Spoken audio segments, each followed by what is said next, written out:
Bien, señores, estamos de vuelta con Matinal. Quería expresar nuestros deseos de la recuperación del cardenal López Rodríguez, que está interno en Sedimat, y del doctor Adriano Miguel Tejada, que está interno en Corazones Unidos también con un tema renal, deseando que se recuperen pronto. Pero quería también aprovechar esto para comentar brevemente el fallecimiento de una figura, un sacerdote jesuita, Jorge Cela, que estuvo muy vinculado a la Pontificia Universidad Católica Madre Maestra. Fue un analista económico, fue economista de origen cubano, por cierto, murió en La Habana después de haber sido llevado desde aquí a Brasil. Y este hombre, en parte de su teoría económica, fue advertir sobre la situación de deterioros en los barrios por la desigualdad social.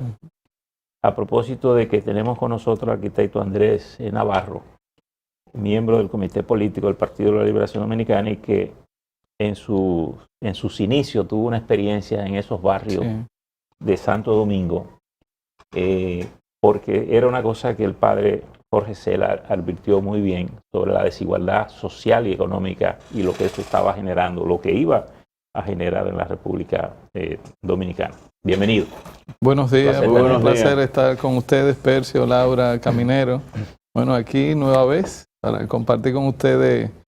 Yo espero que hablemos mucho del futuro. Bueno, pero también hay que hablar del pasado reciente. Hay que celebrar su barba, ¿verdad? Y sobre todo del presente. Una barba de la oposición. Sí, del presente donde ayer 10 personas vinculadas al Partido de la Liberación Dominicana, sobre todo 2 hermanos del expresidente Danilo Medina, fueron apresados y vinculados a asuntos de enriquecimiento ilícito, casos de corrupción.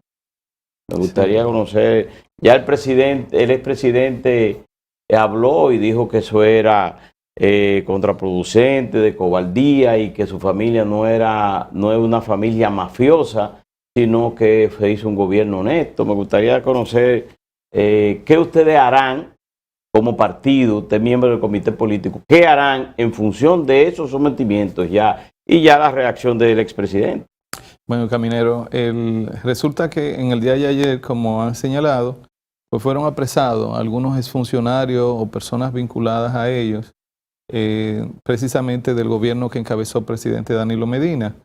Y lo que expresó el comité político en una declaración formal que hicimos ayer, y a la vez pues el mismo presidente respondió en una pregunta de uno de los periodistas, pues también hizo algunos comentarios, es que primero el PLD no se opone a que se haga justicia, que se hagan las investigaciones del lugar, y si se identifican pruebas que que den mérito a un caso para ser judicializado, que se proceda con el debido proceso. Pero ayer aconteció que algunos de los detenidos lo fueron violando procedimientos elementales, como es el caso del doctor Freddy Hidalgo. Ustedes vieron posiblemente en las imágenes, en las condiciones que fue sacado de su casa y llevado al Ministerio Público. Entonces hay necesidad de violentar procedimientos tan elementales como permitir a una persona en la madrugada que tenga la posibilidad de vestirse para poder salir a responder ante la justicia. Esa persona representaba un peligro para la sociedad, para los mismos. Pero dice la Procuraduría en eso que esas imágenes las subió la familia y que se le permitió vestirse. No, y de hecho difundieron una fotografía posterior donde se le ve vestido. No, porque después le llevaron ropa. Pero, ¿qué es lo que pasa? Una cosa es que la familia lo haya subido y por eso es que el país conoce qué fue lo que pasó. Y otra cosa es lo que pasó.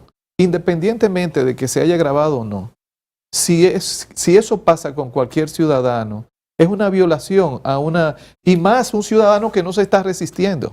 Arquitecto, entonces, a lo que se refirió el presidente, perdón, Percio, ayer, en términos de que acciones como esa representan una cobardía, él no se refería al hecho de que la justicia funcione.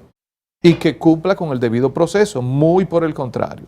Lo que se refirió fue a ese tipo de violación a la dignidad de la persona, que no, incluso que no es una persona condenada, es una persona que se presume y que violó las leyes y que va a comenzar un proceso de sometimiento a la justicia. Pero supongan ustedes que, como posiblemente va a hacer, que la justicia lo descargue. ¿Quién enmienda una violación a la dignidad humana como esa? Entonces es sobre eso. ¿Pero cuál es la violación a la dignidad humana? ¿El caso específico del doctor Freddy Hidalgo, por ejemplo? ¿O los sometimientos y apresamientos? No, los sometimientos no, Laura. O sea que el pronunciamiento se limita al caso del doctor Hidalgo. Sí, al del doctor Hidalgo, porque es el que conocemos públicamente, porque se subió una grabación. Se visibilizó. Se visibilizó. Porque con algunos de los demás detenidos, primero se le citó, se le entrevistó y después de la entrevista se decidió mandarlo a prisión. Entonces ahí hay un proceso que es conocido por todos, que es el que comúnmente realiza la Procuraduría. Pero cuando las personas no están huyendo. Comúnmente, pero no significa que sea ilegal hacerlo de otra forma. No, porque además podrías decir, no es ilegal porque la ley no prohíbe que se saque a una persona desnuda o en ropa interior de su casa. Pero hay un tema de dignidad de las personas que va mucho más allá que la legalidad. Andrés, la diferencia... independientemente de que en esa oportunidad se llamaron a los medios y se hicieron videos de manera oficializada. Casi propagandístico. Sí, cuando se hizo los apresamientos en el caso de Odebrecht, que se apresó a Andrés Bautista, Roberto Rodríguez, al propio Temístocles Montaz, que fue presidente interino del PLD, en el caso de Ángel Rondón. O sea, es un procedimiento parecido. No, de hecho ahí se montó del apresamiento, un espectáculo. Que no fue correcto tampoco. No fue correcto. Cuando se quiere ejercer la justicia, se agotan los debidos procesos que establece la ley sin parafernalia. Y especialmente cuando actúa el Ministerio Público, que está actuando frente a un imputado que en principio hay que entender que es inocente, porque es una norma, un principio, un valor jurídico. Y por tanto, todo proceso de detención de una persona que no se esté resistiendo, que no esté huyendo a la justicia, debe hacerse con la debida prudencia para que no se maltrate la dignidad de alguien que probablemente será inocente.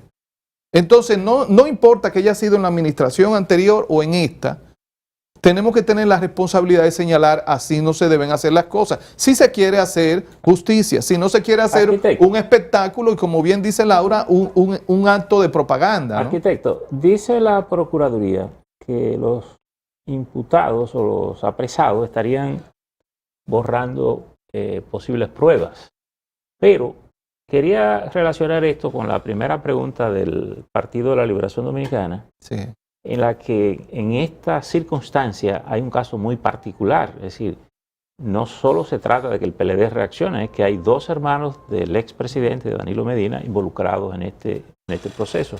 ¿Qué tanto condiciona eso la postura del Partido de la Liberación? Porque no es un simple funcionario.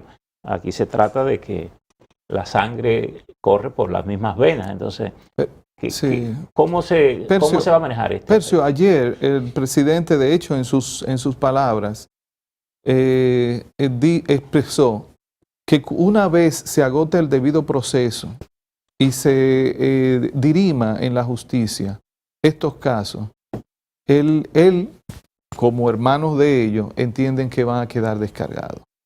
Pero en ningún momento ha señalado una crítica a que sean sometidos. O sea, el PLD en ese sentido ha sido reiterativo, que el PLD no está auspiciando opacidad en la justicia, no está auspiciando impunidad. Lo que está exigiendo es que se agote el debido proceso con cualquiera de los imputados, y con estos y con otros que puedan venir, el debido proceso. sabiendo que lo que está haciendo el Ministerio Público es armando un expediente para someterlo a la justicia. Pero quien determina a la conclusión del caso será precisamente la justicia. ¿Ustedes creen que eso es persecución política? Y no acciones judiciales. Bueno, Caminero, en la medida en que se vayan agregando violaciones al debido proceso, se va generando un viso de persecución. Nosotros ahora no podemos juzgar de que sea persecución política, porque tampoco el PLD va a caer en el cliché de que cualquier imputado, simple y llanamente por ser miembro del partido, ya es persecución política. Porque ya la gente está cansada de eso y eso ya se ha convertido en un relajo. No, ahora, en la medida en que hayan evidencia de que se está tendenciando el curso de la justicia, de que se están violando procedimientos, entonces hay una intención más allá que la justicia misma. Mire, cuando se cumplieron los 100 días, sí, el Partido de la Liberación Dominicana fue muy severo en hacer un juicio sobre el actual gobierno, particularmente sobre el presidente actual. Y bueno, y ahora tenemos esta circunstancia. ¿Qué es lo que prevé el Partido de la Liberación Dominicana? ¿Que esta será una guerra muy frontal? Bueno, en principio, Percio, nosotros asumimos que el PLD ahora como partido mayoritario de oposición debía abocarse a una política de oposición crítica pero constructiva, en aras de aportar desde nuestra posición ahora lo que se llama el debido balance en la democracia, ¿no? El contrapeso para los mejores intereses de la población. Y esa va a ser nuestra línea central. Ahora, claro está, si cada vez más vemos que hay una política desde el gobierno, primero de desconocer el contrapeso en el PLD y de simple y llanamente atacar por múltiples medios a nuestra organización, ese intento de querer colaborar con criticidad, pero con propuesta, se va diluyendo. Y lo que llamamos la atención, especialmente del presidente Abinader, es que se dé cuenta que nada le va a beneficiar en su gobierno si hay un intento, ya sea de él o de sujetos del gobierno, de querer denostar y destruir a la organización que se convierte precisamente en el sentido de la democracia como la organización de oposición predominante. Entonces, la actitud sigue siendo del PLD de una oposición constructiva. Por eso, hoy en día nos encontramos bien enfocados en una reforma del Partido de la Liberación Dominicana, en una actualización y muy pronto en el proceso de elección de nuevas directivas. Pero ¿cómo afectan estos procesos iniciados en el día de ayer, estos planes del PLD respecto a su convención? Porque definitivamente estamos hablando no solamente de exfuncionarios importantes, sino también de personas vinculadas directamente al expresidente Danilo Medina. Mira, Laura, hemos asumido la decisión que ninguno de estos procesos distraiga al PLD, a la organización, de su proceso de transformación.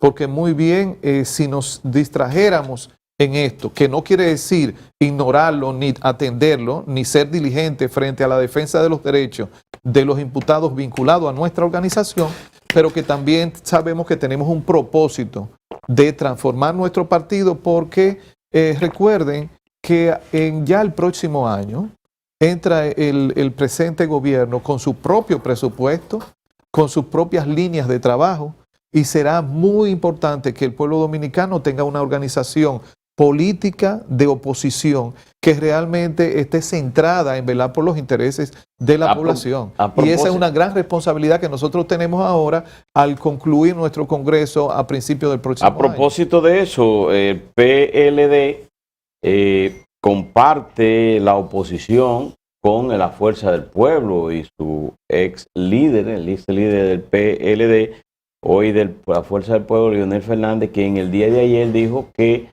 la derrota de ese partido se debió a que se emborracharon de éxito y que se emborracharon de poder y por eso están sufriendo los que está ocurriendo hoy en la justicia, el apresamiento de 10 personas, incluyendo personas vinculadas al expresidente.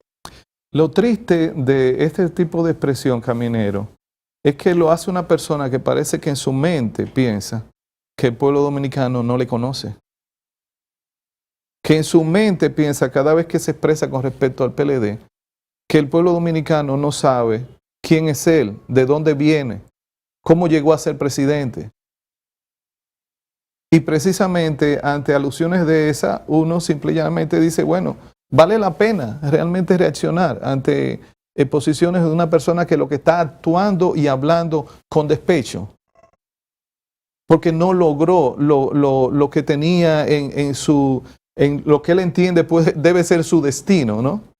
Entonces, lamentablemente, hay que dejar que sigan cociéndose en su propia salsa, tratando de, como único propósito en la vida política, destruir la organización que le sirvió de cuna y de fuente de desarrollo. ¿Se fueron del PLD los que se iban a ir o falta gente todavía bueno, para ir a la fuerza del pueblo? La política es una actividad voluntaria, Percio, y es muy relativa. Entonces, la pertenencia a las organizaciones en alguna persona puede ser un hecho relativo, dependiendo del momento, estoy o no estoy. Mientras que hay militancias que son permanentes porque apuestan realmente, independientemente de las limitaciones que puedan tener las organizaciones, siempre son perfectibles a mejorarlas. ¿Cómo puede afectar ese proceso de migración desde el PLD hacia la Fuerza del Pueblo, estos procesos judiciales?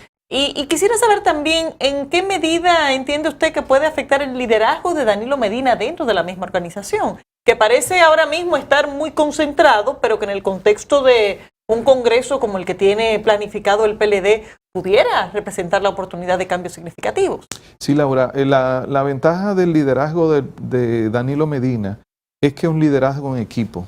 No fue un liderazgo basado en el culto a la personalidad, en pensar que el líder es un Dios inmutable e incuestionable. No, Danilo, cada vez que nos reunimos con él en el comité político, hay un debate entre todos. Y él debate también. Y las decisiones que asumimos, las asumimos en equipo. Y eso genera una fortaleza en los liderazgos, independientemente de los embates coyunturales que puedan afectarle como sujeto. ¿Ah? Eso es nuevo. Usted mismo fue víctima de la centralización de decisiones a nivel del PLD en el momento en que lanzó su aspiración presidencial. No, al contrario. Yo fui beneficiario, privilegiado, de que me abrieran la oportunidad de competir. Y esto le abrieron la oportunidad que inmediatamente reaccionaron dos miembros del comité político y fue negativa contra su salida. Bueno, pero precisamente ese es el juego de la competencia en la política. O sea, en la medida en que tú participas en un proceso, pues entonces hay otros sujetos que están compitiendo también y que ya tienen un nuevo competidor. Pero esa al contrario, fue una gran oportunidad, no solamente para mí, para otros también, de participar, de presentarse ante la población. Lo único que nosotros, como formábamos parte de un equipo, llegamos a un acuerdo para unificar fuerzas. Tenía que haber un momento en que nos centráramos en uno de nosotros. Y eso fue lo que pasó. En la medida que se ha ido avanzando en la estructuración del Congreso, ¿saben ustedes ya el tipo de partidos que quieren establecer? Bueno, ya se va perfilando, Percio, el modelo de partido que el PLD va a ir construyendo, recordando que el cambio de los estatutos no cambia el partido. Después del cambio de la norma es necesario un proceso, una gestión del cambio que se tomará su tiempo, la aplicación completa, y también que va a implicar un cambio en la cultura organización. Por ejemplo, nosotros estamos viendo, perfilando entre todas las propuestas que han ido llegando y los documentos, los borradores, de que el PLD ahora va a tener una estructura más diversificada. Anteriormente nosotros teníamos estructuras locales, comité intermedio, solamente territoriales. Ahora se abre la oportunidad de que habrán intermedios, además de territoriales, podrán ser electorales, o sea, organizados por colegios electorales y recintos electorales, pero también tendremos intermedios, si se aprueba ahora en diciembre, sectoriales. ¿Qué quiere decir? Que si un grupo de artesanos quiere pertenecer al PLD, tú no lo obligues a que cada uno se disperse por donde vive, sino que ellos puedan formar un organismo de artesanos del PLD, con toda la jerarquía política que tienen los demás. No importa los puntos. No importa el lugar, no, porque serán sectoriales, no territoriales. Y estas tres modalidades de estructura orgánica le va a permitir mayor versatilidad a nuestra organización en función a los intereses que tienen los diferentes sectores de la población y no solamente a un esquema obligado que deba aplicar el ciudadano. Igualmente, el PLD está caminando a hacer una estructura, un partido de menos volumen de membresía.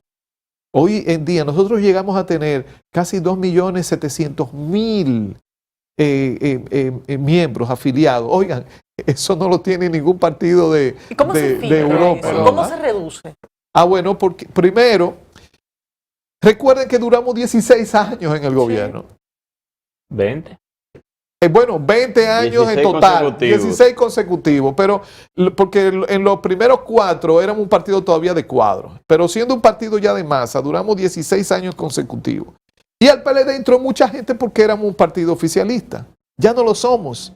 Y de hecho se va a dar un proceso normal que cambia el volumen del partido. Pero el propio presidente Danilo Medina cuestionaba la veracidad de ese padrón de 2 millones y tanto. Es decir que, bueno, no, tal vez es posible que sea un número presumido, que no sea... es un número con ciudadanos inscritos. ¿Qué es lo que pasa? Que no necesariamente eran militantes del PLD. Andrés. Y ahí nosotros vamos caminando hacia un partido de militantes, o sea, de personas que realmente se incorporen al partido. Como decir, buscar los orígenes. Sí, porque este tercer PLD que le he denominado, esta tercera etapa del PLD, amerita de afincarse nueva vez en los principios y los valores, adecuados, claro está, a una actualidad como la que tenemos hoy en día. Andrés, usted fue ministro de Educación el día 2 de noviembre, que concluye precisamente hoy, este mes, se iniciaron las clases. El viernes pasado se concluyó con una etapa que son las licitaciones para la compra de 940,000 dispositivos para las clases, no a 200 empresas que están incluidas ahí. Me gustaría conocer cuál es su posición en torno a las clases virtuales, las clases por los medios de comunicación. ¿Cómo usted ve el proceso? Minero, lo primero que hay que reconocer que las autoridades del sistema educativo están ante un reto que posiblemente ninguna autoridad anterior se había enfrentado, ¿no? Que es poder manejar el sistema, no solamente complejo, sino también tan grande, en un ambiente de restricciones por la crisis sanitaria. Entonces sí vemos correcto el intento de impartir el año escolar a distancia, ya sea por plataformas electrónicas, por televisión o por radio, y eso es correcto. A mí lo que me parece es que debiera revisarse el rol de las tutorías, porque la educación a distancia a nivel escolar, si no tiene tutoría presencial, no es efectiva. Y especialmente cuando se está dando a través de medios que son unidireccionales, como la televisión y la radio, que no pueden ser interactivas en este caso de la educación, por el volumen del público que asiste. Entonces, yo entiendo que no es la apuesta a que sean los padres de los alumnos, los tutores, eso es inviable. Primero, o la mayoría no tiene tiempo para hacerlo y en su defecto, si tienen tiempo, muchos no tienen la competencia didáctica. Y entonces eso es lo que va a generar una pantalla de año escolar, pero no una efectividad en el desarrollo de los aprendizajes. Por tanto, lo que he planteado es que estudien la posibilidad con las autoridades sanitarias de ver si por lo menos un día a la semana los estudiantes acuden a la escuela en grupos fraccionados para que reduzca el número y se puedan aplicar los protocolos sanitarios para que reciban la tutoría de los profesores. Perfecto, el tiempo se nos ha terminado. Sí. Finalmente y brevísimo, ¿para cuándo piensan ustedes terminar el Congreso del Partido? Bien, para el 19 de diciembre está programada la plenaria de aprobación de los nuevos estatutos. Okay. Y a partir de ahí inicia la segunda etapa, que es la elección de las autoridades, que está prevista para el mes de febrero. Gracias por estar con nosotros. Les Bueno, un deseamos placer, muchas gracias. Así concluye la intervención del arquitecto Andrés Navarro, miembro del Comité Político del Partido de la Liberación Dominicana, y así terminamos nosotros por el día de hoy. Caminero, Laura, excelente día. Bien. Mañana estamos de nuevo con ustedes. Hasta luego.